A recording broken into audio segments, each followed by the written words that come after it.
बिस्मिल्लाहिर्रहमानिर्रहीम। Lecture number 33, अक्टूबर 9th। Recap के हवाले से मैं क्या बात करूं मेरे पास कुछ अल्फाज नहीं है।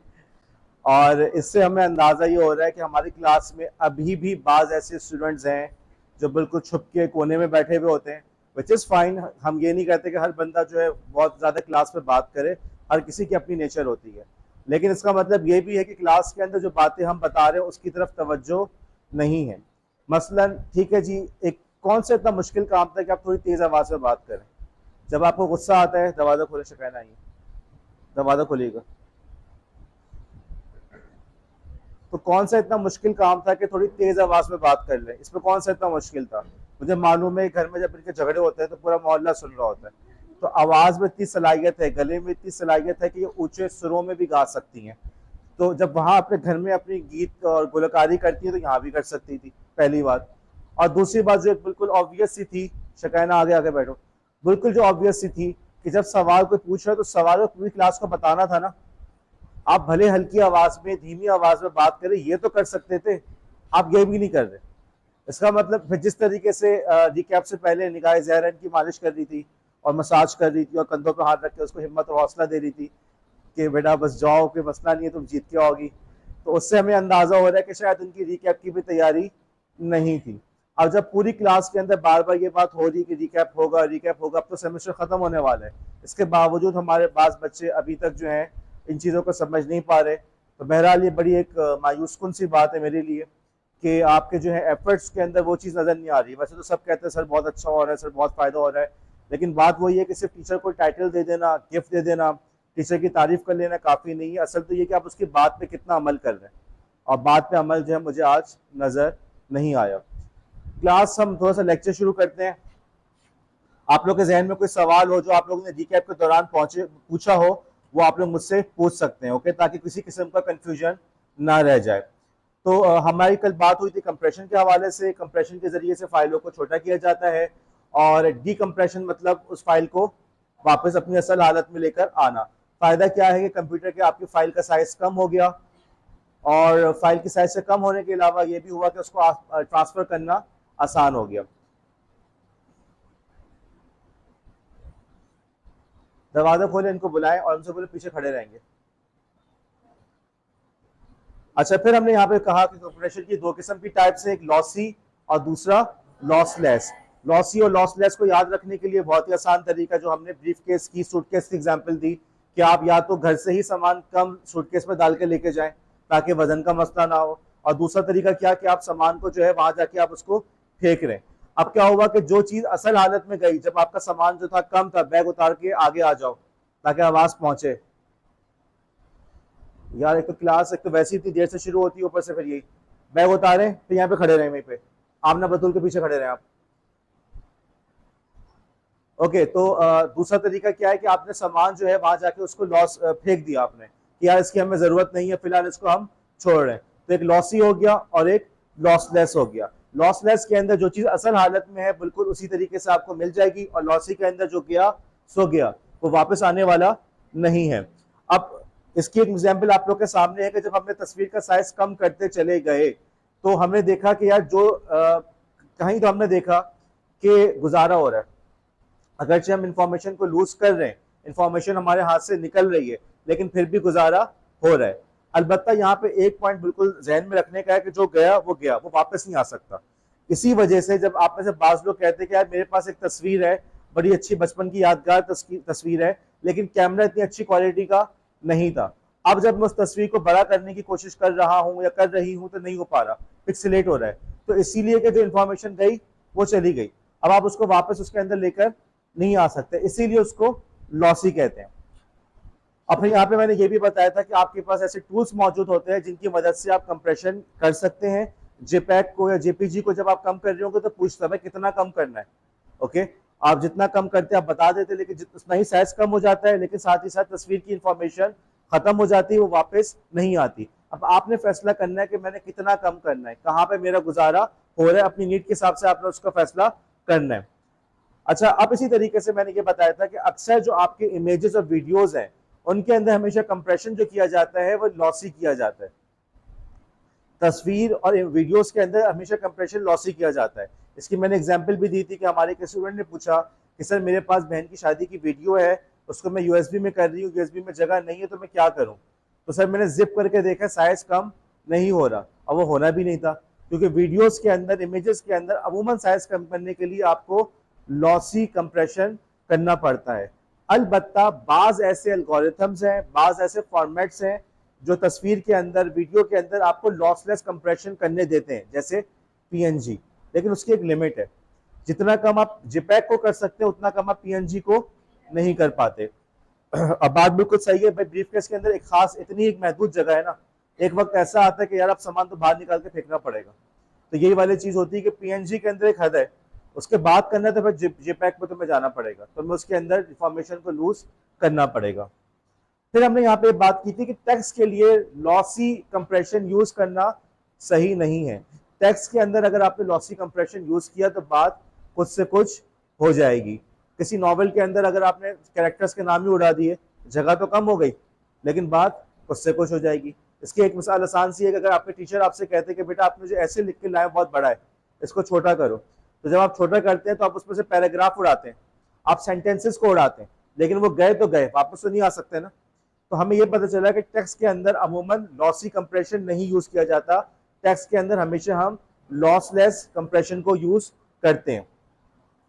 अब यहाँ पे आपकी लॉसी और लॉसलेस का एक हो गया कि लॉसलेस के अंदर परफेक्ट कॉपी बनाई जा रही है, उस चीज की एग्जैक्ट कॉपी, लेकिन छोटे साइज के अंदर। फिर यहाँ पे हमने बात की थी कि यार जिप फाइल्स होती हैं, रार फाइल्स होती हैं, इंशाल्लाह लैब के अंदर आप लोग खुद भी जिप फाइल बना के देख लेंगे। तो ये जिप और रार है, आईएसओ है, ठीक है, आईएमजी है, ये 3-4 नाम है जो आपको जहन में होना चाहिए। इसलिए बता रहा हूँ कि यार आप देख के इसको घबराओ ना। जिप जो है बहुत इंपॉर्टेंट है, पेपर में बताया कि सवाल आ सकता है कि यार फाइल को कंप्रेस करने के लिए इस्तेमाल होता है, और ये लॉसलेस फॉर्मेट है। विंडोज के अंदर इसकी सपोर्ट मौजूद है, आपको कोई भी सॉफ्टवेयर अलग से इंस्टॉल नहीं करना पड़ता। आपकी, जब मैंने लैब में दिखाया था, 3-4 फाइल्स को सिलेक्ट करके कंप्रेस पे क्लिक करें, वो कंप्रेस उसको कर देता। साइज हमने देखा था 50% से ज्यादा कम हो गया, लेकिन साइज इसलिए कम हुआ था कि वो जो चीज थी वो समझे कि टेक्स्ट थी। अगर वही चीज इमेजेस होते, वही चीज वीडियोस होती, उस पर अगर हम जिप करते तो कोई खास फर्क नहीं पड़ता। जिप हो गया, इसी तरीके से रार हो गया, आईएसओ हो गया, आईएमजी हो गया, टार हो गया, ये सारे फॉर्मेट ऐसे हैं जो कंप्रेशन के लिए इस्तेमाल होते हैं। कंप्रेशन के अलावा उसका एक और मकसद होता है, क्या मकसद होता है निगाह ज़हरा? सारी फाइल्स एक जगह पे आ जाएं। अगर आप एज ए टीचर अपने स्टूडेंट्स को नोट्स भेजना चाह रहे हैं, 33 लेक्चर्स की स्लाइड भेजना चाह रहे हैं, तो आपके साथ अलग अलग फाइल भेजने से बेहतर नहीं कि हम इसको एक जिप कर दें, एक ब्रीफ केस में डाल कर दे दें, भाई ये लो, आपको सब सारा कंटेंट इसमें मौजूद है। और बच्चा आपका ऐसा होगा जो बोलेगा इसमें ये चीज़ नहीं है, वो नहीं है, तो आप उसको कह सकते हैं भाई सब कुछ इसमें है, तमाम चीज़ें मैंने जिप फाइल के अंदर डाली हुई हैं। इसी तरीके से एक और फॉर्मेट है आईएसओ के नाम से, आईएमजी के नाम से, वो भी इसी तरीके से पैकेज करने के लिए इस्तेमाल होता है। आज हमने ऑफिस की इंस्टॉलेशन करनी है लैब के अंदर, तो मैं जो अपने साथ सेटअप लेकर आया हूँ वो है आईएसओ फॉर्मेट के अंदर। ऑफिस की जितनी भी चीजें उसके अंदर थी, ऑफिस पता है ना, office, PowerPoint, word, excel, सब उसमें डला हुआ है। तो पैकेज करने का क्या तरीका निकाला? आईएसओ। ओके, अब आप कह सकते हैं सर जिप भी तो कर सकते थे। हर चीज की अपनी खूबी है, खामी है, हम उसकी डिटेल में नहीं जा रहे। आप लोग का ज्यादातर ताल्लुक जो होगा वो जिप से होगा, लेकिन आईएसओ, टार, आईएमजी, रार, इन सबको देख के आपने घबराना नहीं कि ये पता नहीं कोई वायरस आ गया, ऐसा नहीं है। ऐसी आंख बंद करके तुम्हें तुक्का नहीं मानना, हर नई चीज जो है वो वायरस नहीं होती। जाके नेट पर सर्च करो ये क्या चीज है, ज्यादा शक हो रहा है तो क्या करोगे? स्कैन करोगे, राइट क्लिक करके उसको स्कैन कर लो। उसके बाद हमने फिर बात की थी कि भाई ये चीज देखो इंपॉर्टेंट है। अब सब लोग कहोगे sir examination point of view से या किस पॉइंट ऑफ व्यू से? कराची यूनिवर्सिटी के एग्जामिनेशन सिस्टम के अंदर कुछ तब्दीलियां आई हैं। अब की दफा जो कुछ पेपर्स हैं दूसरे कॉलेजेस के वो हमारे पास आए, बात समझ रहे हो? इसका मतलब ये होगा हमारे बच्चों की कॉपियां जो दूसरे कॉलेज के पास गई हैं। क्यों कर रहे हैं वो? ट्रांसपेरेंसी के लिए। कोई ये ना बोले कि कराची यूनिवर्सिटी ने अंधी मचाई हुई है, अब वो अपनी मर्जी से पास और फेल कर रहे हैं। तो ये इस तरह से क्या होगा कि एक हमारे कामों के अंदर एक ट्रांसपेरेंसी आएगी, किसी और कॉलेज की कॉपी हमारे पास आ रही है, हमारी कॉपियां किसी और के पास जा रही हैं।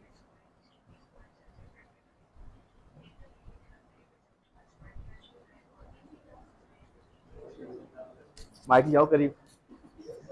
तो इसी तरीके से पेपर वगैरह के अंदर भी चेंजेस आ रहे हैं। अभी जो है उन्होंने ये कहा है कि कोर्स की आउटलाइन हमने सबमिट करानी है कि हम क्या क्या पढ़ा रहे हैं। तो लेट्स सी क्या होता है। तो बहरहाल पिछले चंद सालों में तो बहुत ही बुरा हाल था पेपर का, और मैं बात करूंगा इस पर डिटेल में, हमारी 2-3 क्लासेस तो पेपर के हवाले से ही होंगी। तो लेट्स होप कि अब की दफ़ा पेपर थोड़ा बेहतर आए।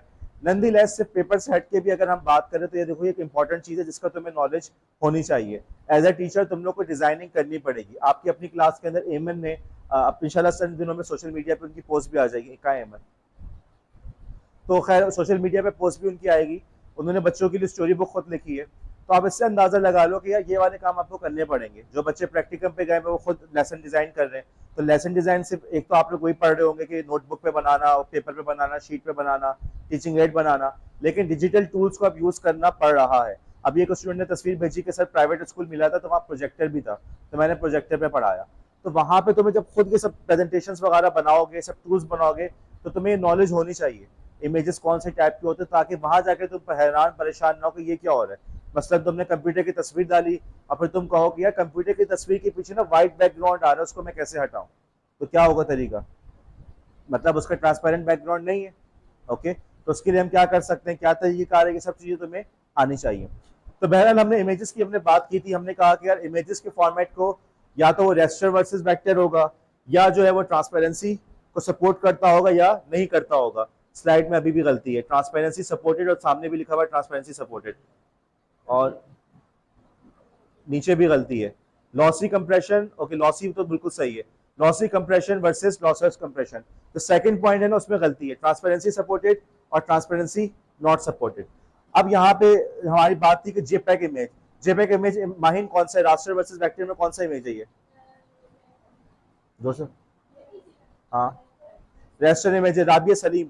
हाँ जी, इसमें ट्रांसपेरेंसी सपोर्ट है या नहीं है? ट्रांसपेरेंसी को सपोर्ट नहीं करता जी। फातिमा खान, ये जो आपका जिपेग इमेज है ये लॉसी कंप्रेशन करता है या लॉसलेस करता है?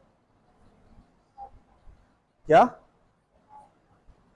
क्या लॉसी करता है, ओके गुड, लॉसी करता है, लॉसलेस नहीं करता। और इसको आप अमूमन इस्तेमाल करते हैं जहां पे भी आप, जैसे डिजिटल फोटोग्राफ्स के लिए आपका कैमरा जो है वो जेपेग इमेजेस बना रहा होता है, और जहां पे भी इमेज के अंदर बहुत ज्यादा कलर्स हैं, बहुत ज्यादा शेड्स हैं, ग्रेडियंट्स हैं, तो वहां पे आप जेपेग यूज करते हैं। वेबसाइट्स वगैरह के अंदर भी ये इस्तेमाल होता है, जैसे जंग वगैरह की वेबसाइट है। अब फॉर एग्जाम्पल किसी पॉलिटिशियन की तस्वीर है कि जी डोनाल्ड ट्रंप से मुलाकात हुई, फला की हुई, तो उसमें बैकग्राउंड भी चाहिए, ट्रांसपेरेंसी की जरूरत तो नहीं है ना, बैकग्राउंड तो होना चाहिए, कहाँ मुलाकात हुई, बहुत सारे शेड्स होंगे, बहुत सारे कलर्स होंगे, सब चीजें दिखानी है, लेकिन साथ ही साथ साइज भी तो कम करना है, कोई बहुत हाई डेफिनेशन तस्वीर की क्या जरूरत है, तो वहां पे अमूमन वो जेपैग का यूज करते हैं। अभी भी आप लोग जंग की वेबसाइट, बीबीसी की वेबसाइट, डॉन की वेबसाइट, किसी पे भी जाएं, आपको जितने भी न्यूज आर्टिकल्स की तस्वीरें होंगी सबके अंदर क्या नजर आएगा, जेपीजी। दूसरा टूल है पीएनजी जी। अब्दुल रहमान, पीएनजी क्या है, रेस्टर वर्सेस वेक्टर में क्या है? यशल क्या है? रेस्टर इमेज है। Ayesha Lodhi, PNG image transparency को सपोर्ट करता है नहीं करता? करता है। और उम्मे अबिहा, पीएनजी इमेज जो है क्या वो आपका लॉसी या लॉसलेस किसको करता है? जोर से बोलो। लॉसलेस को करता है, गुड। तो अब पीएनजी इमेज को आप वहां पे यूज करते हैं उन ग्राफिक्स में जिसके अंदर ट्रांसपेरेंट बैकग्राउंड जरूरी है, जैसे लोगो नंबर 1, जैसे स्लाइड्स, स्लाइड्स के अंदर जो मेरी तस्वीरें वगैरह होती हैं, जिन पार्ट्स की तस्वीरें होती हैं, कुछ भी होता है, सबका ट्रांसपेरेंट बैकग्राउंड होता है, तो यहाँ पे भी आपको पीएनजी इमेज चाहिए। इसी तरीके से वो तस्वीर जिसके अंदर टेक्स्ट आता है, मोबाइल के अंदर अगर आप टेक्स्ट वाले तस्वीर का स्क्रीनशॉट लेंगे तो वो अमूमन पीएनजी होता है। ओके, और आप खुद भी, मतलब जहां पे भी टेक्स्ट इन्वॉल्व है वहां पे आपको पीएनजी यूज करना पड़ता है। इवन अगर आप किसी ऐसी डॉक्यूमेंट की तस्वीर ले रहे हैं, अभी टूल्स पे डिपेंड करता है। अगर आप फॉर एग्जांपल अपना एडोबी स्कैन का सॉफ्टवेयर यूज किया जिससे पीडीएफ बनाते हैं, अगर आप उसके जरिए से आप उसको तस्वीरें लेके डॉक्यूमेंट को, फाइल को, किसी भी डॉक्यूमेंट का पीडीएफ बना रहे होगे तो पीएनजी ले रहा होता है वो, क्योंकि उसको पता है कि टेक्स्ट वगैरह है तो मैं अपनी क्वालिटी का ख्याल रखूं। तो जहां भी किसी तस्वीर के अंदर टेक्स्ट आता है तो वहां पे अमूमन पीएनजी को इस्तेमाल किया जाता है। ऐसी तस्वीर जहां पे आपको एक क्वालिटी को बरकरार रखना है तो वहां पे आप पीएनजी यूज करते हैं। अब तुम देखो वेबसाइट के अंदर पीएनजी इमेजेस भी यूज हो रहे हैं, फॉर एग्जाम्पल लोगों के लिए। ओके, या वेबसाइट के अंदर पीएनजी इमेज कहाँ यूज हो रहे हैं, जहाँ पे टेक्स्ट आ रहा है। ओके, अब तुमको होगा सर जेपेग भी यूज हो रहा है, पीएनजी भी यूज हो रहा है, अभी आगे चल के एसवीजी पढ़ेंगे, वेब भी पढ़ेंगे, वो भी यूज हो रहा है। तो भाई बात ये होती है कि वो आपको खुद फैसला करना है कि इस वक्त किस चीज के लिए कौन सी चीज मेरे लिए ज्यादा मुनासिब है, इसलिए आप तमाम चीजों के फायदे और नुकसान पढ़ रहे हैं। उसके बाद आगे हमारे पास एसवीजी इमेज। राबिया वसी, एसवीजी इमेज वेक्टर है या रेस्टर है? आवाज नहीं आ रही, जोर से बोलो। इधर आकर जब बोलना, जोर से बोलना।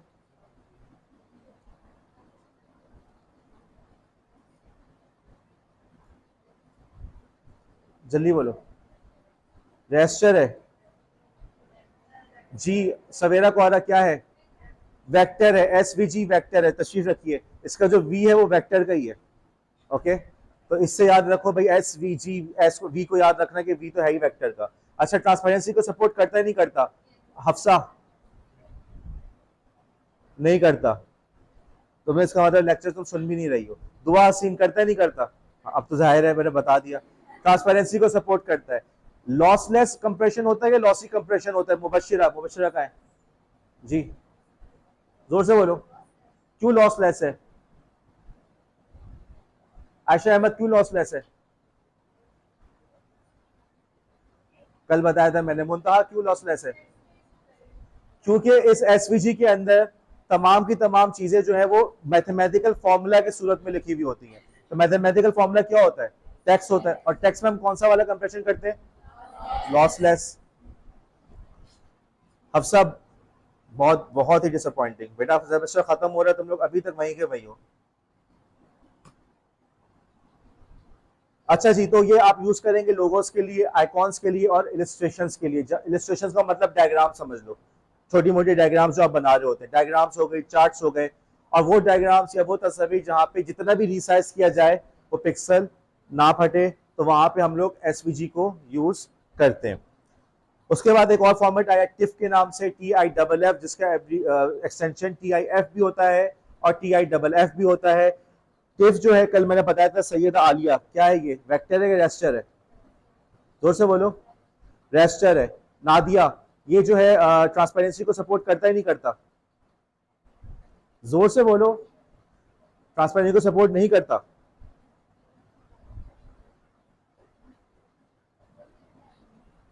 उस कंफ्यूज हो रही हो भाई। टिफ इमेज एक और इमेज होता है जो कि टिफ इमेज कहलाता है। इसके अंदर ये रेस्टर इमेज है, ट्रांसपेरेंसी को सपोर्ट करता है, और कंप्रेशन जो है इसका लॉसलेस होता है। इसीलिए इसको हम हाई क्वालिटी इमेजेस के लिए अमूमन इस्तेमाल करते हैं। पाकिस्तान में बहुत पहले एक मैगजीन आता था स्पाइडर मैगजीन के नाम से, डॉन वाले निकालते थे। डॉन के बहुत सारे मैगजीन थे, जब बंद हो गए। हेरल्ड के नाम से आता था और स्पाइडर आता था। तो उसमें वो भी पाकिस्तान की टेक्नोलॉजी का मैगजीन था, ठीक है। पाकिस्तान के जितने भी टेक्नोलॉजी इवेंट्स वगैरह के उसमें होता था।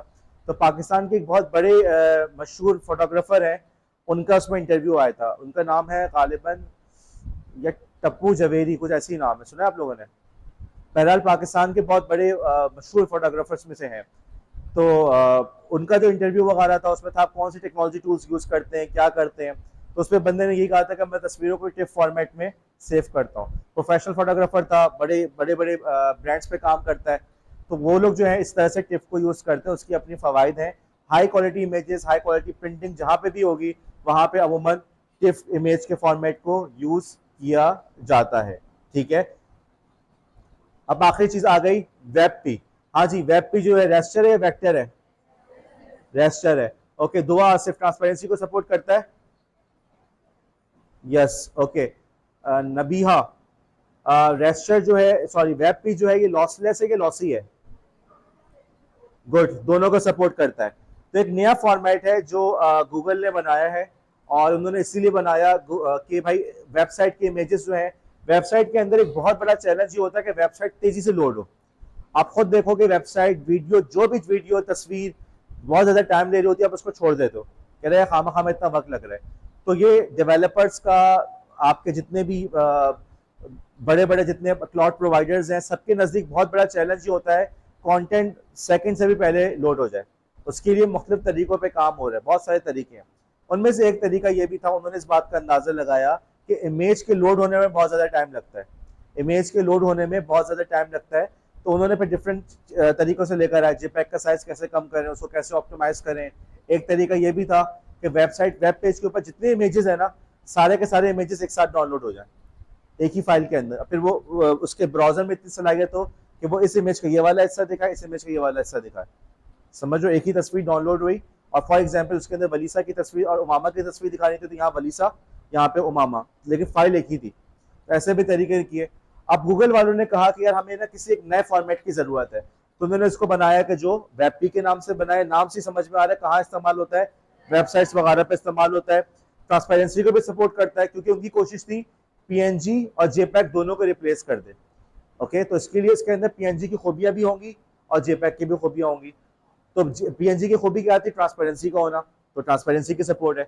इसके अलावा ये तस्वीरों को साइज अमूमन जेपैक से भी कम कर देता है और क्वालिटी खराब इतनी नहीं होती। अपने तौर पे वो खुद ही फैसला करते हैं मैंने लॉसी करना है, लॉसलेस करना है। काफ़ी एफिशिएंट फॉर्मेट है ये। ओके, तो वेब पी से भी आप लोग को वाकिफ होना चाहिए। उसके बाद फिर हमारा टॉपिक था इंक्रिप्शन का। आसान सी बात है, किसी भी फाइल के ऊपर पासवर्ड लगा के आपने लॉक कर दिया, अब आप उस फाइल को खोलने की भी कोशिश करते हैं तो नहीं खोल पाते, अब वो फाइल में कुछ अलग अलग लिखा हुआ आ रहा होता है। तो ये चीज़ जो है कहलाती है इंक्रिप्शन। और अगर इसी को खोलते हैं तो क्या कहलाता है? डिक्रिप्शन। इंक्रिप्शन डिक्रिप्शन के बहुत सारे सॉफ्टवेयर हैं, बहुत सारे तरीके हैं। बहरहाल आप अपनी एमएस वर्ड की फाइल पे भी पासवर्ड लगा सकते हैं, अपने जिप पे भी पासवर्ड लगा सकते हैं, रार पे, एक्सेल फाइल पे, पीडीएफ फाइल पे, पूरी पूरी हार्ड ड्राइव को इंक्रिप्ट कर सकते हैं, पूरी यूएसबी को इंक्रिप्ट कर सकते हैं कि यूएसबी कहीं भी लगेगी तो फाइल उससे कोई भी उठा नहीं सकता। देखो कितनी इंपॉर्टेंट बात है। तुम यूएसबी लेकर कॉलेज में आए हुए हो, तुम्हारे डेटा है इसके अंदर, अब तुम्हारी गलती से, जैसे हमारे बच्चों का गलती से मोबाइल रह जाता है, ओके, अब ये कंसर्न नहीं होता है डेटा हमारा निकल जाएगा। अब इसी तरीके से तुम्हारी यूएसबी पड़ी रह गई तो तुम्हारा डेटा चला नहीं जाएगा। लेकिन उसी को अगर हमने इंक्रिप्ट किया हुआ हो कि उसको पढ़ने के लिए, रीड करने के लिए ज़रूरी है कि आप उसका पासवर्ड ब्रेक करें या पासवर्ड डालें, तो उसके बगैर आप उसको खोल ना सकें, तो काम कितना आपके लिए सिक्योर हो गया। तो इसे कहते हैं इंक्रिप्शन, और इसको खोलने का प्रोसेस का नाम है डिक्रिप्शन। पासवर्ड आपने लगा दिया, फाइल को एक कोड के फॉर्मेट में लेकर आ गए, इंक्रिप्शन। इसी को आपने खोल दिया तो डिक्रिप्शन। नेक्स्ट क्लास है, ओके, मैं अटेंडेंस ले लूं।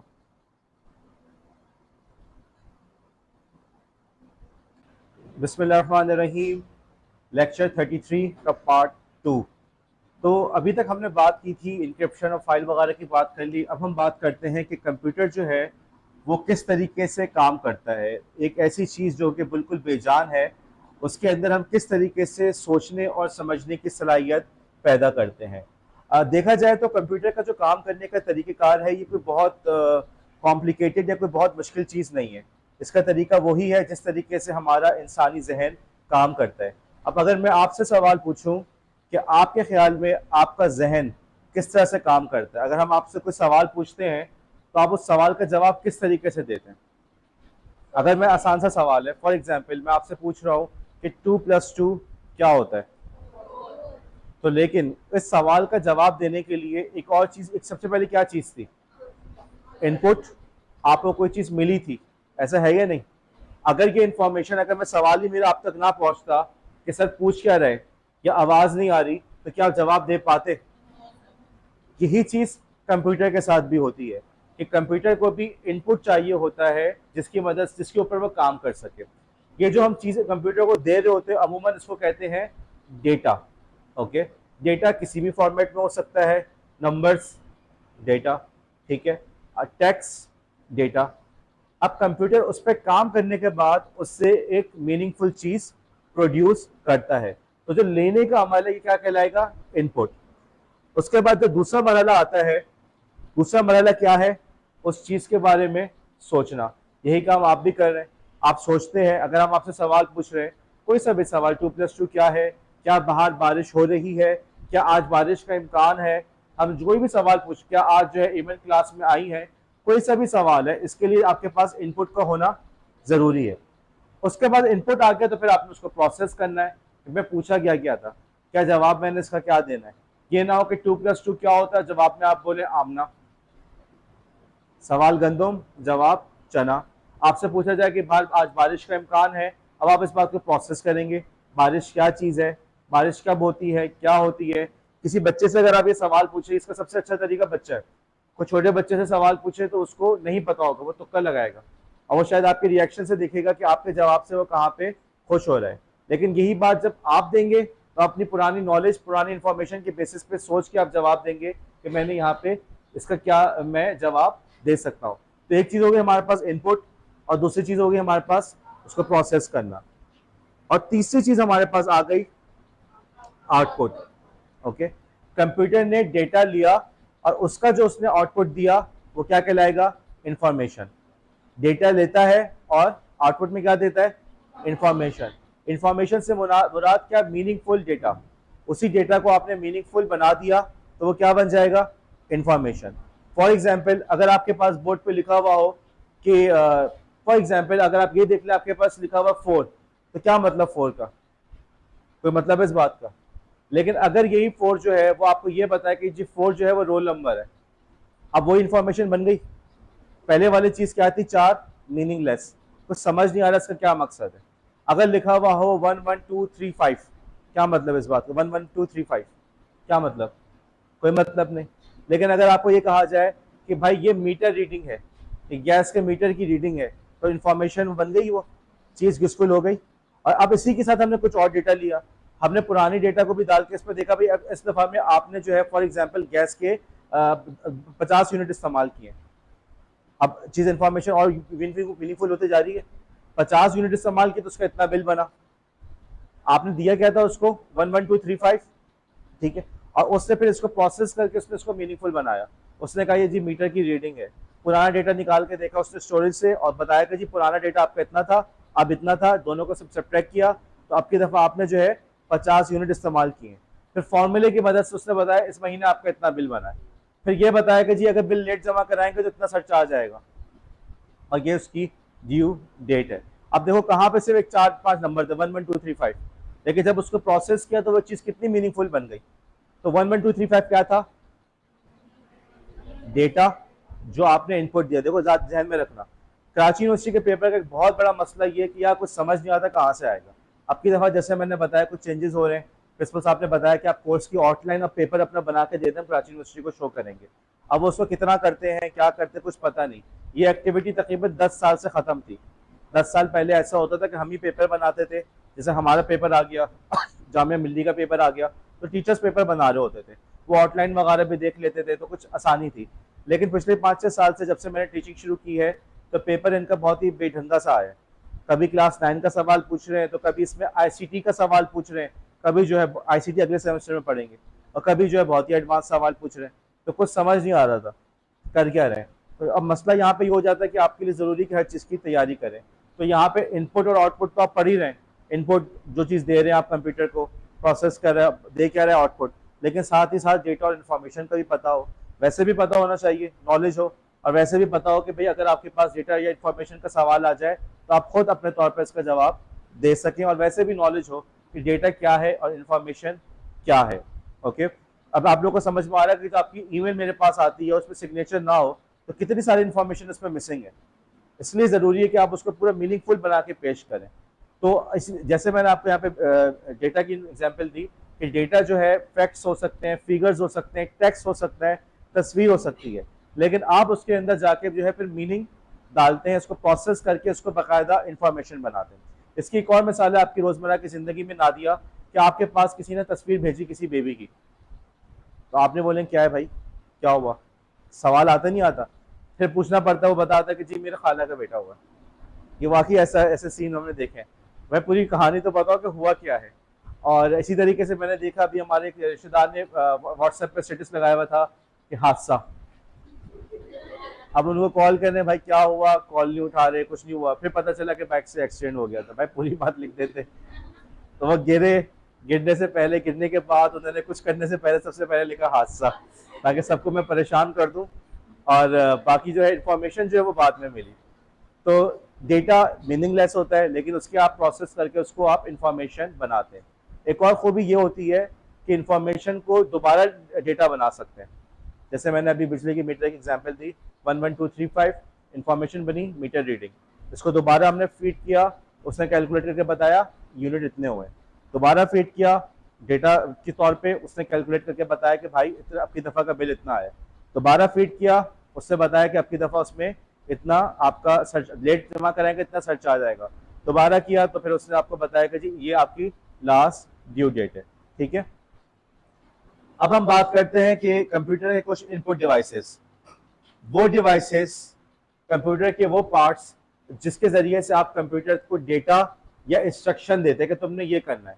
या तो डेटा देते हैं, ये इमेज है, ये तस्वीर है, या उसको बता दें कि इस तस्वीर पर तुमने ये काम करना है। सही है, यहाँ तक कोई कंफ्यूजन आ रहा है? ठीक। कैलकुलेटर में क्या होता है, आप लिखते हैं 1, ठीक है, क्या आपने लिखा 24, एक डेटा दिया, फिर आपने बताया प्लस का साइन दबाया, तो आप उसको बता रहे हो करना क्या है, प्लस करना है। तो दोनों चीजें आप देते हो। अब मेरा आपसे सवाल है, कंप्यूटर के कौन से इनपुट होते हैं पार्ट्स आपके ख्याल में? जोबिया बोर्ड पे आओ जल्दी से, जोबिया को बताओ, जोबिया लिखेगी इसको। एक आपका हो गया कीबोर्ड, हो गया, और बताओ? माउस हो गया, और सीपीयू? क्या सीपीयू से डेटा देते होते आप क्या? ओके, और बताओ यार, साफ भी तो कर लेते बोर्ड को। हाँ बताएं हतीम, आपके ख्याल में क्या है कंप्यूटर के पार्ट्स? कीबोर्ड हो गया, माउस हो गया, और बताएं? अच्छा, यूएसबी साइड में लिखिएगा, यूएसबी और सीपीयू। और बताएं? और कुछ हबीबा?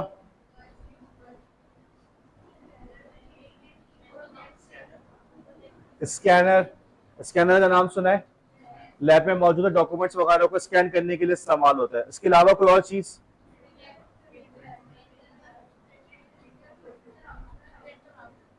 क्या चीज? ओके, प्रिंटर कौन कह रहा है? जी हरीशा। अच्छा चलो, एक और सवाल को यूं करते हैं, तुम्हारे माइक्रोफोन किसने कहा था? Okay, microphone, good. ओके, अच्छा तुम लोग के मोबाइल के ऊपर कौन कौन सी चीजें हैं जो इनपुट में आती हैं?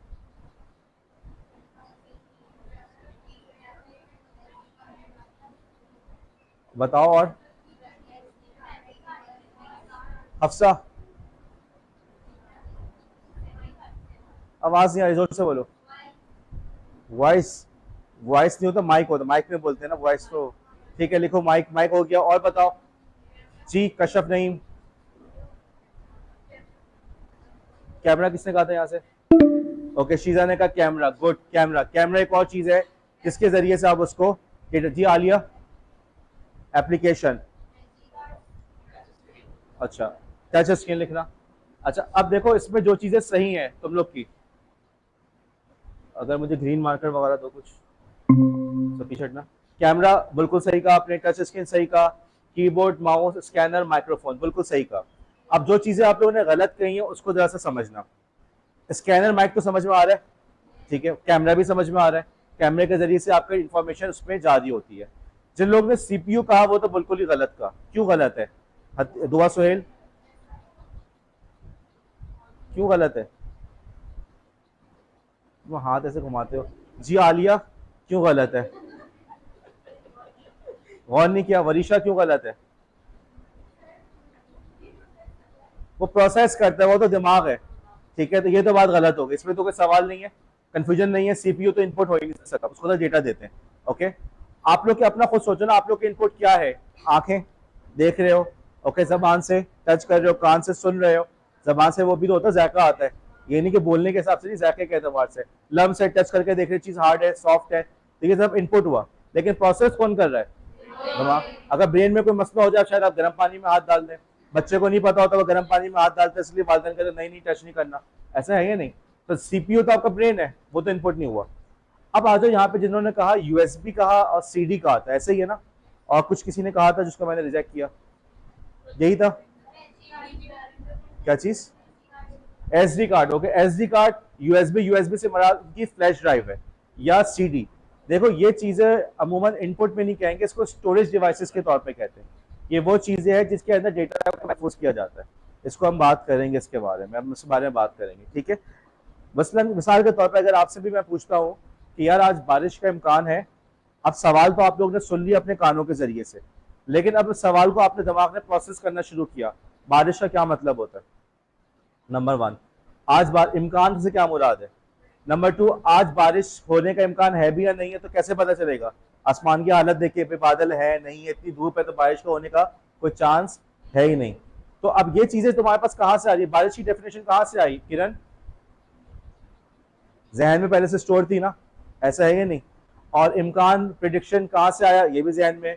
ओके, और ये सब तुम्हें एक्सपीरियंस से पता चल चुका है कि बारिश जब होती है जब आसमान पे बादल होते हैं, बादल भी खास रंग के होते हैं, पूरा माहौल बना हुआ होता है, एक खास किस्म की हवा चल रही होती है, अंदाजा हो जाता है कि भाई आज बारिश होने वाली है। तो ये सारी इंफॉर्मेशन तुम्हारे पास पहले से मौजूद थी, कहाँ पे? स्टोरेज में। ठीक है, तो इसी तरीके से USB, memory card, hard disk drive, RAM, ROM, ये तमाम चीजें, सॉरी रैम, ये तमाम चीजें किस में आती हैं? स्टोरेज के अंदर। ओके, स्टोरेज डिवाइसेस के अंदर ये चीजें आती हैं। अच्छा, अब थोड़ा सा हम चलते हैं यहाँ पे आगे देखें। स्लाइड में हमने देखा,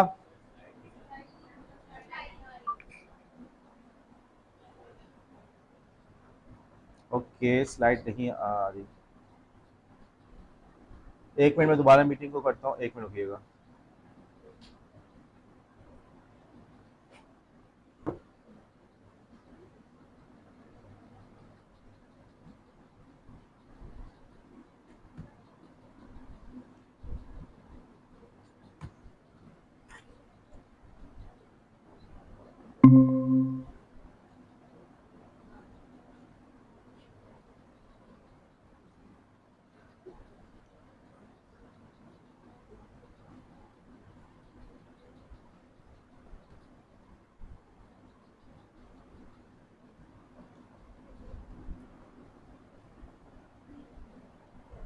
ओके, अब जो है मेरे ख्याल में नेट का इशू है जिसकी वजह से थोड़ा टाइम लग रहा है।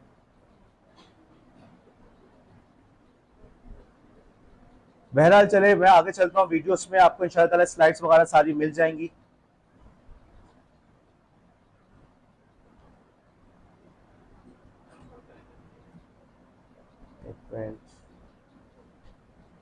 आज के लेक्चर में स्लाइड्स बहुत इंपॉर्टेंट थी, बहुत ज़्यादा इंपॉर्टेंट थी। ओके, मैं देख, एक मिनट, मेरे ख्याल में आप होकर देखो, आ रहा हूँ बस। अब आ रही है आप लोग के पास स्लाइड्स? ओके, इनपुट डिवाइसेस नज़र आ रहे हैं? तो क्या आ रहा है उसमें? ओके यार, हॉटस्पॉट मैं करता हूँ, थोड़ा रुक जाओ, बैठो बैठो।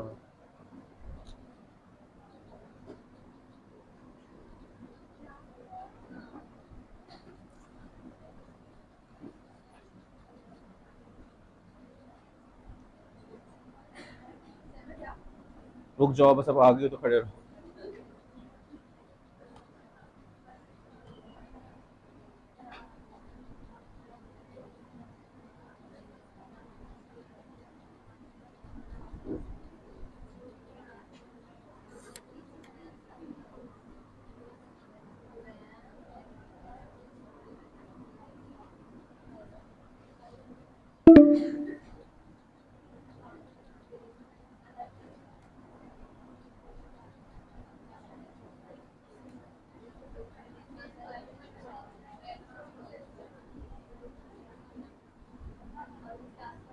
ओके, बहरहाल जब तक मैं कनेक्ट कर रहा हूँ, मैं स्लाइड्स को आगे लेकर चल रहा हूँ।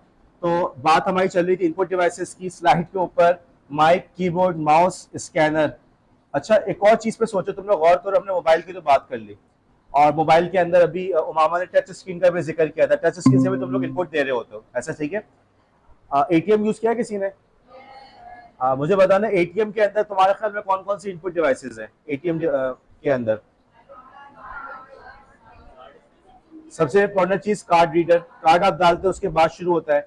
अब फिर दूसरा आ गया आपका पिन बोर्ड आ गया, जिसके जरिए से आप कीपैड कहलाता है, जिसके जरिए से आप पिन डालते हैं। और तीसरी चीज हो गई आपकी, वहीं पे टच स्क्रीन भी होती है, उसके ऊपर बटन्स होते हैं। तो ये जो कार्ड रीडर है, ये भी आपकी एक इनपुट डिवाइस है। अब देखो यहाँ पे मेरा एक सवाल है तुमसे, ये जो एटीएम कार्ड है, क्या ये इनपुट डिवाइस है या क्या है ये? अब मैं तुम्हें बता रहा हूँ, एटीएम कार्ड इनपुट डिवाइस नहीं है। देखो इस चीज समझो, एटीएम कार्ड तो एक स्टोरेज डिवाइस है, उसके ऊपर तुम्हारा अकाउंट नंबर वगैरह तुम्हारी इंफॉर्मेशन है, ठीक है? उस एटीएम कार्ड के अंदर वो चीज स्टोर है, जिसके जरिए से वो तुम्हें आइडेंटिफाई कर रहा है कि यार इस बंदे के पास एटीएम कार्ड है, उसका पिन भी मालूम है। तो उसका टू फैक्टर, एक फैक्टर एटीएम कार्ड और दूसरा फैक्टर पिन कोड। तो ये दो बातें मालूम है तो बंदा इसका ओनर है, हम इसको पैसे दे सकते हैं। लेकिन रीड किसने किया? कार्ड रीडर ने। तो वो जो कार्ड था वो तो स्टोरेज के तौर पर इस्तेमाल हो रहा है, वरना तुम हवा में उसको लेके फिरते रहो तो क्या होगा, कुछ भी नहीं होगा। ओके, तो कार्ड रीडर जो है वो एक्चुअली इनपुट डिवाइस है, और कार्ड खुद जो है वो एक स्टोरेज का मीडियम है जिसमें आपने इंफॉर्मेशन को, आइडेंटिफिकेशन को आपने स्टोर किया हुआ है। तो इस एग्जाम्पल के जरिए से तुम लोग इस बात को ध्यान में रखना, कार्ड रीडर इनपुट हो गया और कार्ड खुद जो है वो स्टोरेज के तौर पर इस्तेमाल हो रहा है। अच्छा, अब उसके बाद फिर हम बात करते हैं आपसे कि मोबाइल के ऊपर कौन कौन से आपके पास इनपुट डिवाइसेस मौजूद हैं। जी, तो अब मोबाइल की हम बात करें, ऊपर लिखना, आप लोग बताना। एक टच स्क्रीन हो गया हमारे पास, और बताओ, कैमरा हो गया, और कीपैड वाला मोबाइल किसके पास है? खैर है, कीपैड भी हो गया, और बताओ, माइक्रोफोन, और कुछ? किसने कहा? गुड, निम्रा का अच्छा जवाब है फिंगर सेंसर। जो आपका फिंगर के प्रिंट को स्कैन कर रहा है वो भी तो इनपुट डिवाइस है, सही है। इसका मतलब क्या हुआ, जो चीजें अमूमन हम लोग बयान नहीं करते, बचपन में हम क्लास में कंप्यूटर पढ़ते आ रहे हैं, कीबोर्ड माउस, कीबोर्ड माउस, अब तुम्हें पता चला कुछ और भी चीजें इनपुट डिवाइसेस है, जैसे कार्ड रीडर जो कि आपके उसमें एटीएम में इस्तेमाल हो रहा है, या मोबाइल के अंदर फिंगरप्रिंट स्कैनर, अब तो लैपटॉप में भी लगा हुआ आ रहा है। तो ये चीजें क्या हो गई आपका इनपुट डिवाइस। इसके अलावा स्टाइलस होता है, पेन, देखा, पेन यूज होता है मोबाइल पे लिखने के लिए या टैबलेट पे लिखने के लिए, तो वो भी इनपुट डिवाइस है। तो इनपुट वाले कॉन्सेप्ट क्लियर हो गया। अब हम सवाल है हमारा आउटपुट डिवाइसेस के हवाले से। अब आपसे मेरा सवाल है, बहुत साफ करते हैं कि आपके ख्याल में कौन कौन सी हमारे पास आउटपुट डिवाइसेस मौजूद हैं। आउटपुट डिवाइसेस वो है जिसके जरिए से हम कंप्यूटर से इंफॉर्मेशन लेते हैं, हम कंप्यूटर के सुनते हैं, कंप्यूटर हमें क्या बता रहा है, कंप्यूटर हमें क्या बताना चाह रहा है। हाँ जी, तो आपके ख्याल में कौन कौन से कंप्यूटर की आउटपुट डिवाइसेस हैं? प्रिंटर हो गया, ओके, और मॉनिटर, और स्पीकर हो गया, और हेडफोन हो गया, आपका प्रोजेक्टर हो गया, गुड, लिखें प्रोजेक्टर, ईयरफोन हो गया, ठीक है, स्क्रीन, मॉनिटर के अंदर आ गया ना स्क्रीन, ठीक है। अब आपके मोबाइल के अंदर कौन कौन से आपके पास जो है ना आउटपुट डिवाइसेस हैं? स्पीकर हो गया, और स्क्रीन हो गई, और क्या चीज? मोबाइल के साथ प्रिंटर बिल्कुल होता है, वाईफाई प्रिंटर आजकल आ रहे हैं, वो भी बन जाएगा। और बताओ उम्मे अबिया, फ्लैश लाइट, तो फ्लैश लाइट से तुम्हें क्या इंफॉर्मेशन मिल रही है? फ्लैश लाइट एक्सेसरी है, वो आपके साथ उस पर दी हुई की लाइट खींचने के लिए, लेकिन वो उससे आउटपुट तो नहीं मिल रहा। हाँ, ये हो सकता है। खैर ठीक है, उनके जवाब इसलिए भी सही है कि आउटपुट के लिए इसलिए से इस्तेमाल हो रहा है कि जैसे फॉर एग्जांपल आपका जो है कॉल आने पे वो ब्लिंक कर रहा है, तो उससे आपको पता चला कॉल आ रही है, तो वहां पे आपको आउटपुट दे रहा है भाई कॉल आ रही है। और बताओ, इसी से मिलती जुलती एक और चीज है जी, दुआ सीन। जी, दुआ सीन क्या चीज? नहीं, सेम नहीं है। अच्छा, निगाह ज़हरा का पॉइंट बिल्कुल सही है। निगाह ज़हरा ये बता रही है कि आपका जो वाइब्रेशन की मोटर होती है जिससे मोबाइल वाइब्रेट करता है, वो भी आपकी एक आउटपुट डिवाइसेस है। अब देखो कुछ नई चीज़ें पता चली आज। अमूमन क्या था? स्क्रीन, अमूमन क्या था? प्रोजेक्टर, बहुत हो गया प्रोजेक्टर, प्रिंटर। लेकिन अब हमें पता चला कि मोबाइल के अंदर जो आपकी टॉर्च है, जो लाइट है, वो भी आउटपुट के तौर पर इस्तेमाल हो सकती है। स्पेशली जो उसके अंदर वाइब्रेशन की मोटर है वो तो है ही आउटपुट की डिवाइस। अब इससे हमें एक चीज समझ में आई, एक और इनपुट चीज रह गई है, इनपुट, एक इनपुट रह गया मोबाइल के अंदर। तो अंधी ना मारा करो, सोच के जाओ। चार्ज, और क्या अभी वहां से सिम का विजय कह रहा है, सिम जो है सिम इनपुट में नहीं आएगा। ओके, हाँ अब बताएं। ओके, एयरपॉड्स हो गए, हेडफोन हो गए, ईयरफोन हो गए, और बताओ, ब्लूटूथ डिवाइस होगी कान में लगाए, और बताओ क्या चीज? रिदा, जोर से बोलो। अब भी मैंने बोला था, फ्लैश कार्ड की पूरी कहानी नहीं बताई थी? नहीं। आप मुझे बताओ, आप मोबाइल यूज कर रहे होते हो, देखो हम इनपुट की बात कर रहे हैं, आपने मोबाइल को यूं पकड़ा हुआ है, एक खास तरह से दिखाते हैं, यूं घुमाते हो, रोटेट हो जाता है। इसके अलावा वो आपकी लोकेशन भी बता रहा होता है, ओके, और बाज दफा टेम्परेचर वगैरह भी बता रहा होता है, टिल्ट भी बताता है, सब कुछ बता देता है। तो मुझे बताओ, ये सब चीजें इनपुट में आएंगी नहीं आएंगी? उसको इनपुट मिला ना कि भाई ये मोबाइल भाई जो आप लेट के यूं करके देख रहे हैं, इसको यूं दिखाना है, ये यूं हो गया, इसको यूं दिखाना है, उसको इनपुट मिला या नहीं मिला? तो ये इनपुट कहाँ से मिल रहा है? उसके अंदर सेंसर है, तो सेंसर भी किस में आए? ओके, अगेन हमने इनपुट के अंदर कुछ नई चीजें पढ़ ली। For example magnetic card reader जो एटीएम में इस्तेमाल हो रहा है, फॉर एग्जांपल आपका फिंगरप्रिंट स्कैनर, ओके, आपका कैमरा, और इसी तरीके से हमने कहा मोबाइल के अंदर जो सेंसर्स होते हैं वो भी हमारे इनपुट है। नई चीजें हो गई। ओके, अब तुम लोग जब कल क्लास में पढ़ाने जाओगे तो सिर्फ कीबोर्ड माउस तक महदूद नहीं रहना, तुम्हें ये चीजें भी करनी है, क्योंकि आज का बच्चा मोबाइल तो यूज कर ही रहा है और शायद उसने एटीएम को भी इस्तेमाल किया हुआ। और आउटपुट की हमने बात की तो हमने कुछ नई चीजें पढ़ी, जैसे आपकी वाइब्रेशन मोटर, कि भाई वो भी तो आपको आउटपुट देने का एक जरिया है कि कॉल आ रही है या कोई मैसेज आया है। और इसी तरीके से आपका जो मोबाइल के अंदर हैप्टिक फीडबैक का भी ऑप्शन होता है, आप कीपैड पे टच कर रहे हो तो मोबाइल हल्का हल्का वाइब्रेट करता है, तो वो भी एक आपका आउटपुट का जरिया है कि आपको पता चले कि की प्रेस हो रही है।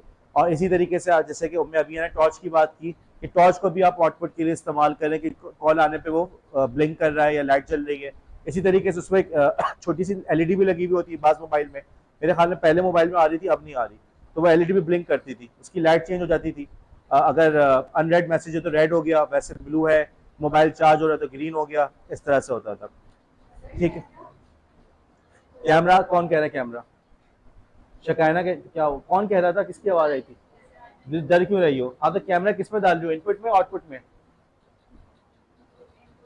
बस हम कैमरा को ऑलरेडी महरिश, कैमरे को हम ऑलरेडी इनपुट के अंदर कवर कर चुके हैं। ठीक है, अब यहां पर एक सवाल है मेरा कि आपके पास स्लाइड्स तो आगे नहीं बढ़ रही है, क्या मजाक है। आपके जो टच स्क्रीन होती है, टच स्क्रीन इनपुट डिवाइस है या आउटपुट डिवाइस है?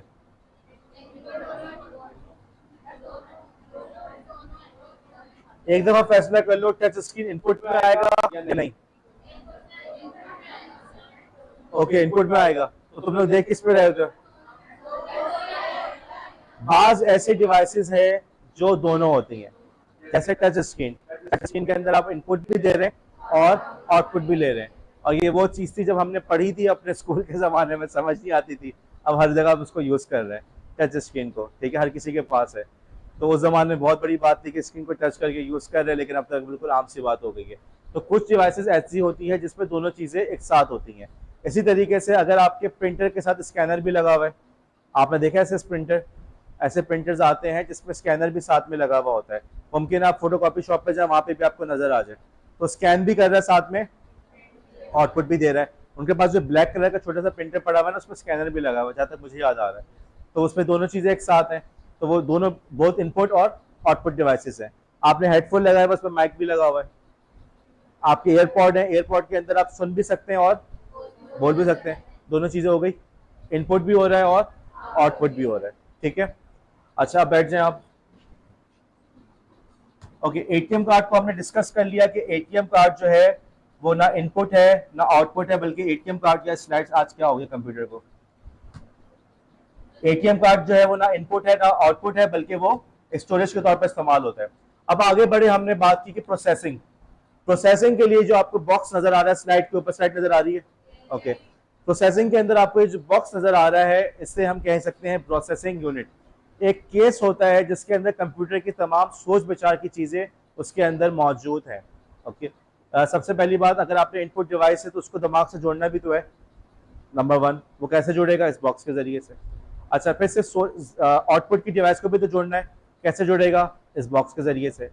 फिर इसी तरीके से कंप्यूटर के अंदर जो है सिर्फ सोचने की सलाहियत नहीं, स्टोर करने की सलाहियत भी होनी चाहिए।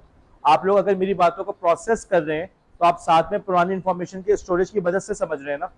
ऐसा जैसे मैंने बारिश की एग्जांपल दी थी, बारिश की डेफिनेशन पहले से जहन में है, बारिश कब होती है ये सब पहले से जहन में, तो स्टोरेज का भी होना चाहिए। ये तमाम चीज़ें कहाँ मौजूद होती हैं?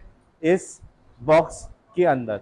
अब अमूमन हमारे स्कूल के ज़माने में इसको CPU कहते थे, जो कि गलत है, इसको बहुत से बहुत आप प्रोसेसिंग यूनिट कह सकते हैं। ओके, एक ऐसा बॉक्स जिसके अंदर कंप्यूटर की तमाम जो अशिया हैं, तमाम जो इस्तेमाल की चीज़ें उसके अंदर जुड़ी हुई हैं। अब आ जाए इसके अंदर, हाँ जी क्या चीज़ है, ये लिखा हुआ भी है, खैर मदरबोर्ड। आप लोगों ने लैब में आके काम किया है, लैब के अंदर आप लोग को, जिनको नहीं मिला मौका उनको दोबारा मिल जाएगा मौका। तो मदरबोर्ड के अंदर ये जो चीज़ है, ग्रीन से जो बोर्ड होता है, ये कहलाता है मदरबोर्ड। ये वो चीज़ है जिसके ऊपर, इसको मदरबोर्ड क्यों कहते हैं? जैसे कि हैन जो होती है वो अपने तमाम चूज़ों को, या जो मदर होती है वो तमाम बच्चों को संभाल के रखती है, तो इसको मदरबोर्ड भी इसीलिए कह रहे हैं कि भाई ये मदरबोर्ड है, तमाम चीज़ों ने आके इस पे जुड़ना है, तमाम चीज़ें जितनी भी हम आगे कंपोनेंट्स पढ़ेंगे वो सब के सब इसके अंदर मौजूद होते हैं। या इससे आके जुड़ते हैं।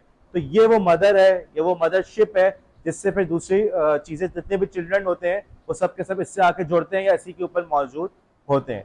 यहाँ पे मदरबोर्ड का मतलब समझ में आ गया। अब देखो स्कूल के जमाने में हमने ये सब चीजें नहीं पढ़ी, वहां पर सिर्फ इनपुट आउटपुट सीपीयू पढ़ा दिया गया, लेकिन चीजें इससे ज्यादा कॉम्प्लिकेटेड होती हैं, इससे ज्यादा चीजों की जरूरत है। आपको जो सीपीयू किस जगह पे लगाना है भाई, किसी जगह पे लगेगा ना, मदरबोर्ड पे। स्टोरेज डिवाइसेस कहाँ लगेंगे, मदरबोर्ड पे। इनपुट आउटपुट कहाँ पे आके जुड़ेगा, मदरबोर्ड पे।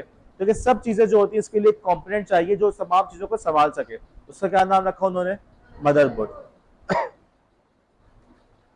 उसके बाद ये चीज कभी देखी है आप लोगों ने कंप्यूटर पे, किसने देखी है, अब्दुल रहमान, कहाँ देखी है, कंप्यूटर में तो देखिए, कहाँ आपने, कहाँ देखी है, जोर से बोलो।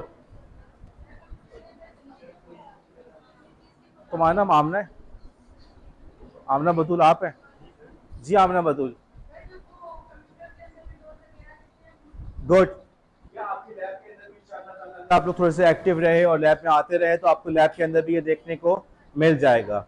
ये चीज असल में कहलाती है बायोस, नजर भी आ रहा है, BIOS, BIOS, basic input output system.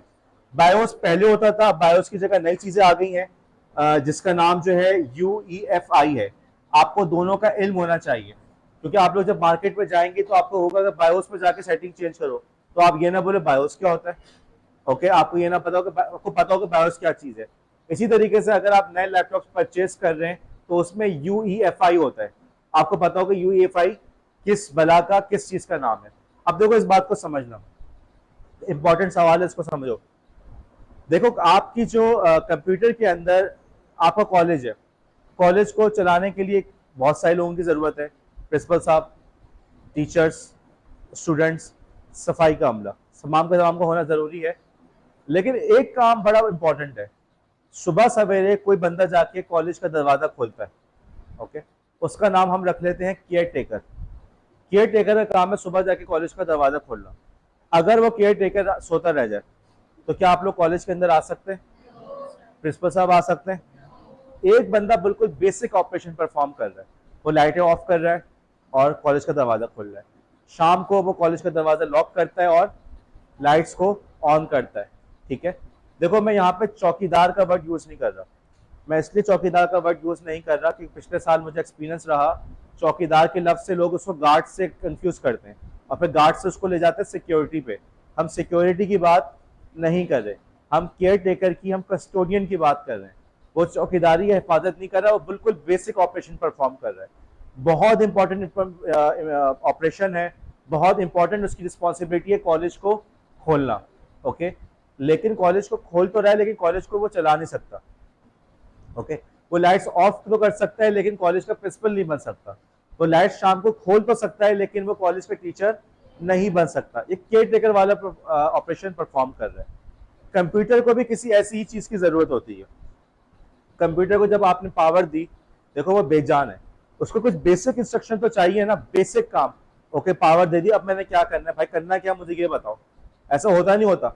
आप लोग हमको असाइनमेंट देते हैं, हम कहते हैं लैब में ये काम करना है, तो आप में से बात लोग होते हैं सर करना क्या है, सर मैंने क्या करना है, ऐसा होता नहीं होता। हम बच्चे बताते हैं बेटा आपने आके बोर्ड पे लिखना है, बेटा आपने इसको गाइड करना है। बेसिक इन्फॉर्मेशन मिल गई। अब मैंने कल दुआ सुहेल से और हतीम से कहा था कि यशल को गाइड करना है। अब उन्होंने मुझसे पूछा करना क्या है, मैंने बताया उसको गाइड करना, दैट्स इट।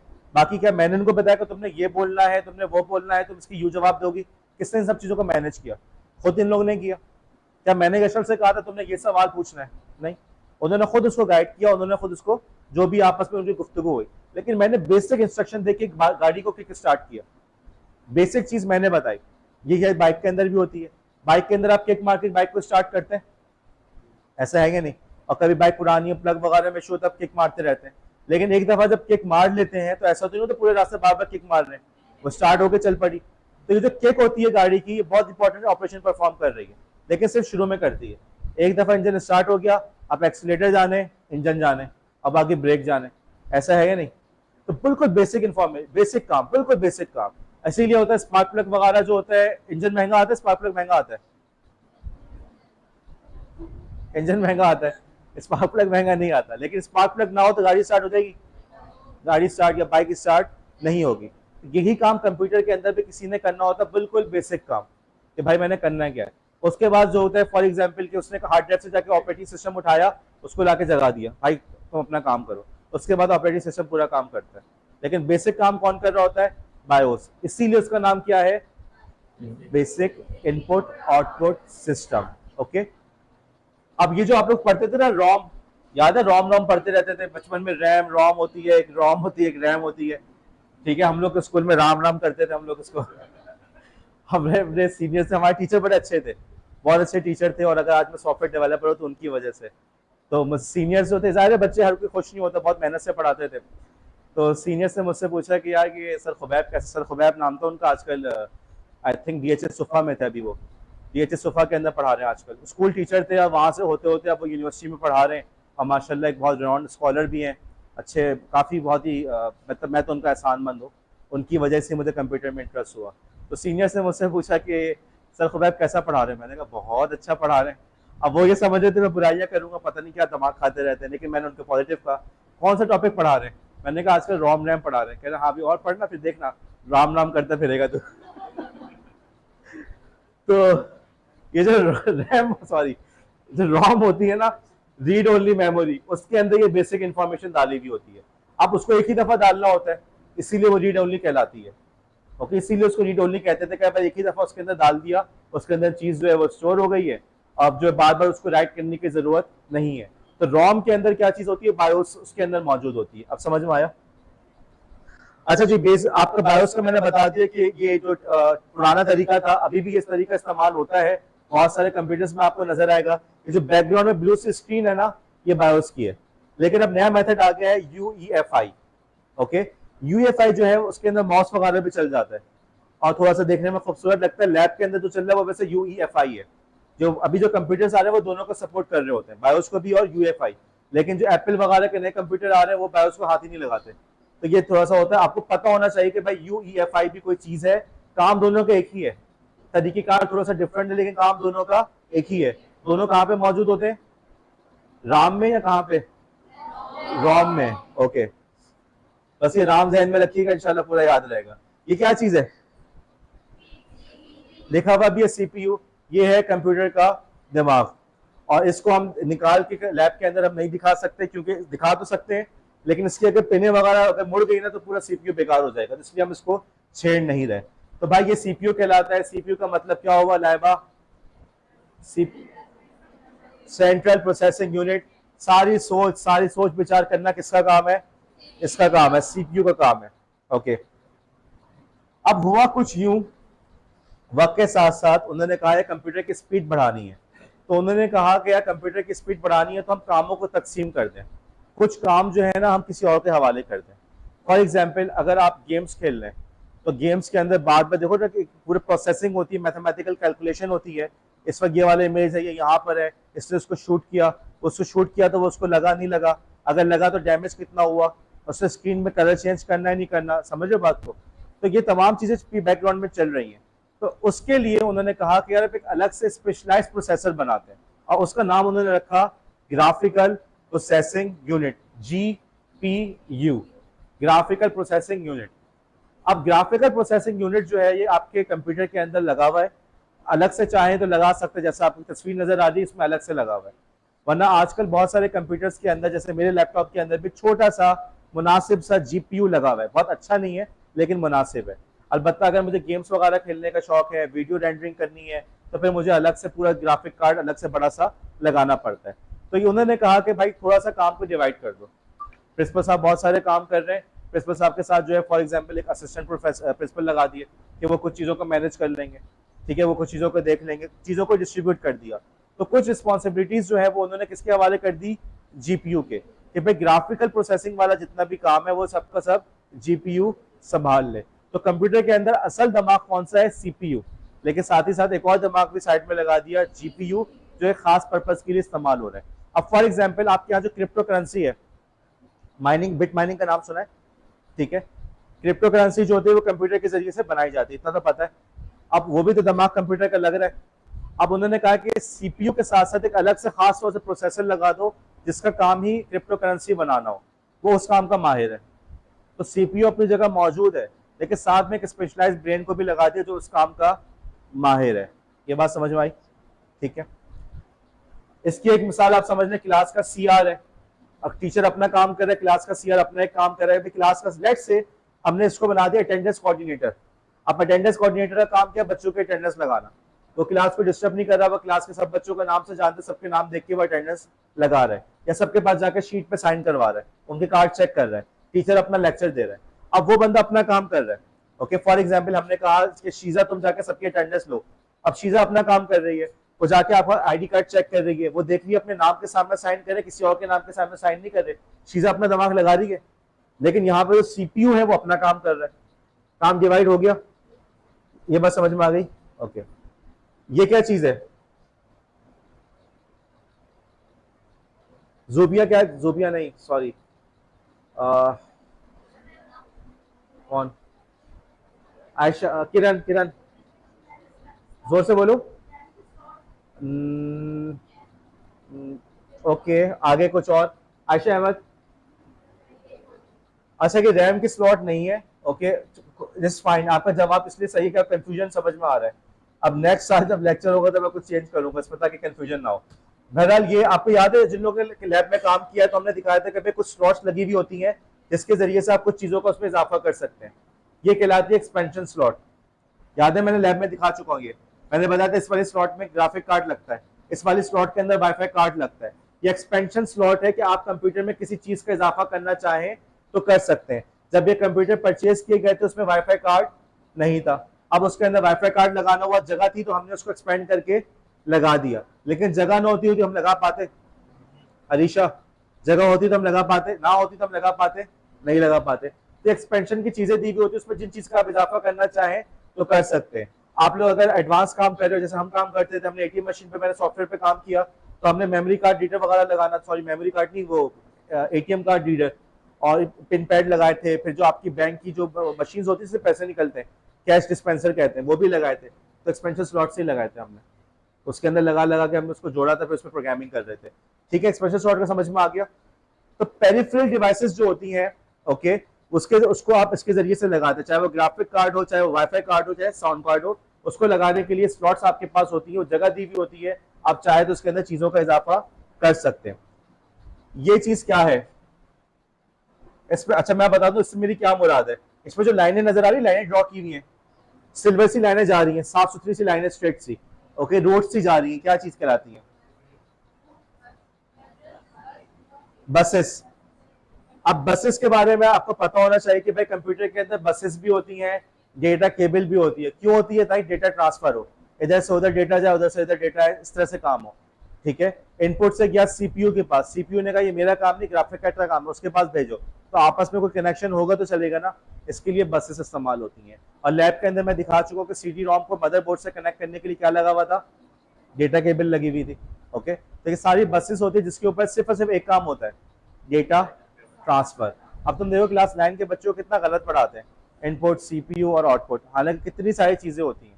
और जिन बच्चों को कंप्यूटर में इंटरेस्ट होता है वो इसीलिए बेजार हो जाते हैं, पढ़ा क्या रहे, मार्केट में जा रहे हैं, वहां पे बात कुछ और हो रही है, यहाँ पे टीचर वही इनपुट, आउटपुट और सीपीयू को लेके बैठा हुआ है। तो बहरहाल तमाम चीजों को आपस में जुड़ना जरूरी है, उसके लिए हम क्या इस्तेमाल करते हैं? बसेस को। जी भाई, क्या चीज है ये? शबीना,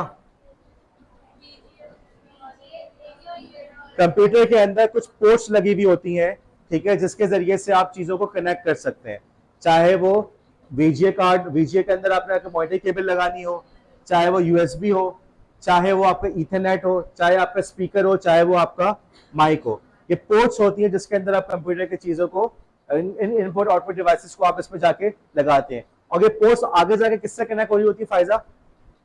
ये पोर्ट्स जो है आगे जाके किससे कनेक्ट हो रही होती है? महरिश, किससे कनेक्ट हो रही होती है? मदरबोर्ड से। फायदा तुम सोचते ही रहना, और सोच लो बेटा, और सोचो, एक साल है हमारे पास। तो बात समझ में आ गया, पोर्ट्स किससे कनेक्ट होते हैं? मदरबोर्ड से। अब तुम्हें बसेस के अंदर ये भी समझ आया, बसेस किस पे चल रही थी? मदरबोर्ड के ऊपर। अब समझ में आया मदरबोर्ड कितना इंपॉर्टेंट रोल प्ले कर रहा है। वो चीज़ों को अपने ऊपर रख भी रहा है, बसेस वगैरह भी उसी में से गुजार रहे होते हैं। ठीक है, ये क्या चीज़ है शबीना, जोर से बोलो। Heat sink, good. और हीट सिंक के ऊपर हमारा एक फैन। होता क्या है कि सीपीयू बहुत ज्यादा गर्म हो जाता है, मुझे काइंडली कोई रिमाइंड करे, मैं आपको नेट से वीडियो ढूंढ के भी देता हूँ जिसके अंदर बकायदा दिखाया कि सीपीयू इतना गर्म हो जाता है कि उस पर जो है ना वो गोश्त का टुकड़ा उसको तल के दिखा रहे हैं, काफी गर्म हो जाता है ये। तो उसको ठंडा करने के लिए, जैसे गाड़ी के अंदर आपके पास रेडिएटर होता है, ओके, इंजन गर्म हो जाता है, बाइक के अंदर रेडिएटर नहीं होता, बाइक के अंदर वो हवा से ही ठंडा हो रहा होता है। लेकिन अगर आपको हाथ वाथ लग जाए साइलेंसर वगैरह पे तो पता क्या होता होगा, पैर लग जाए।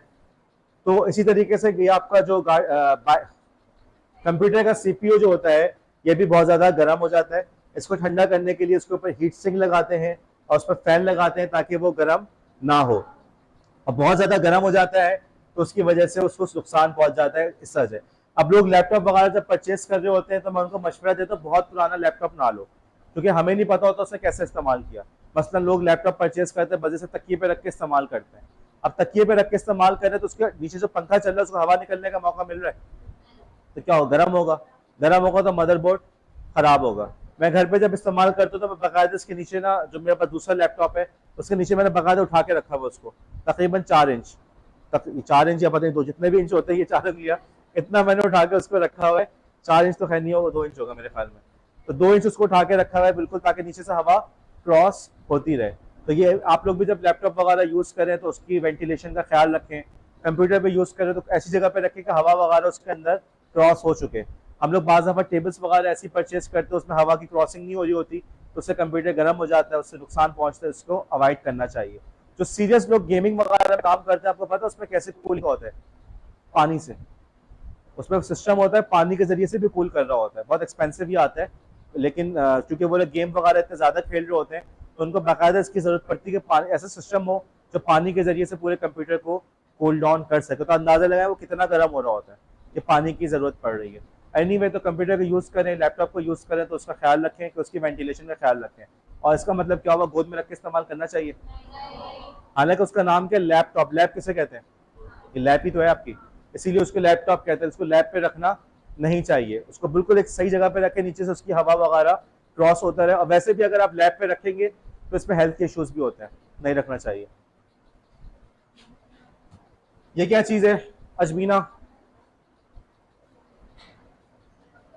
अजमीना क्या चीज है ये, जोबिया, पावर सप्लाई। हर चीज को चलाने के लिए पावर सप्लाई भी चाहिए, तो इसके बगैर कुछ भी काम नहीं करेगा। ये काम पावर सप्लाई के जरिए होता है। पावर सप्लाई सब चीजों को आगे करंट वगैरह दे रहा होता है। अब मैंने बात करनी थी आप लोग की वीडियो सबमिशन, ईमेल की मिस्टेक्स के हवाले से, क्विज़ेस के हवाले से बात करनी थी, लेकिन क्लास का टाइम हो चुका है। कल मैं सर रिजवान से बात की है, कोशिश मेरी होगी फर्स्ट पीरियड मुझे मिल जाए, सेकंड शायद बोलें। क्या हो गया तुम लोग, कैसे तमीजी है यार, मैं भी ऐसा की कर सकता हूँ, मैं भी ऐसे वो बनाऊंगा। देख क्या तुम लोग आज फिर आ गए, हाँ कभी छुट्टी भी कर लिया करो।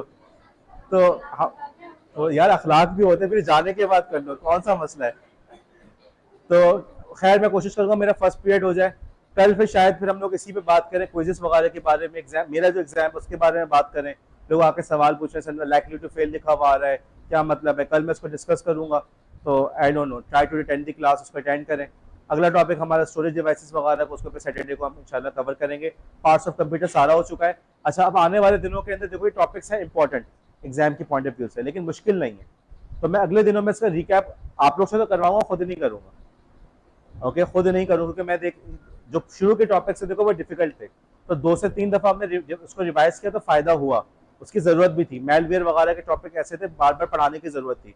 लेकिन अब जो टॉपिक्स आ रहे हैं सिंपल से, अब इसको समझना है तो वीडियो सुनो, आप लोग रिकैप देंगे, फिर मैं आते ही अगला टॉपिक स्टार्ट कर दूंगा। ठीक है, बस यहाँ पे लेक्चर में खत्म कर रहा हूँ। Thank you, Allah Hafiz.